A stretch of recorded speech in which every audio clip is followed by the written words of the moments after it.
বাবু, আমার কাছে না তোমার জন্য কটা প্রশ্ন আছে, উত্তর দাও দেখি। হ্যাঁ বলো বলো। চলো ভাই। প্রথম প্রশ্ন, পৃথিবীর সব থেকে প্রিয় মানুষ কে? কেন মা? আর 2 নম্বর, পৃথিবীতে সব থেকে পরিশ্রমী কে? কেন বাবা? আচ্ছা ঠিক আছে, এটা বলো তো, পৃথিবীতে সব পদক্ষেপে তোমার সাথী কে? কেন আমার বোন?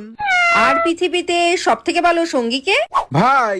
আর পৃথিবীতে ভালো কাজ ও খারাপ কাজের সাথী কে? আরে এ তো বন্ধুরা। আর পৃথিবীতে সব সময় কাজে আসে কে? আরে টাকা টাকা। উফ, আচ্ছা এটা বলো তো, পৃথিবীতে সব থেকে সুখী আর শান্তিতে তুমি কার কাছে থাকো? আরে এটা তো খুব সোজা, নিজের বাড়িতে। নিজের বাড়ির থেকে শান্তি কোথাও আছে? বাত তো সহি বিয়েটা কি তুমি বালছিতে করেছিলে? আমার কোথাও নামই নেই, আমি শুধু রান্না করতে আর তোমাদের খাওয়াতে এসেছি। তোমার স্বাদ দেবে অন্য কেউ, তোমাকে ভালোবাসবে অন্য কেউ, তাহলে এখানে আমি করছি নাকি? আমি না আজকে বাপের বাড়ি চলেই যাব। আমার যখন কোথাও নামই নেই, আমি কেন থাকতে যাব? কেউ যেন আমাকে না আটকায়। আর হ্যাঁ, তুমি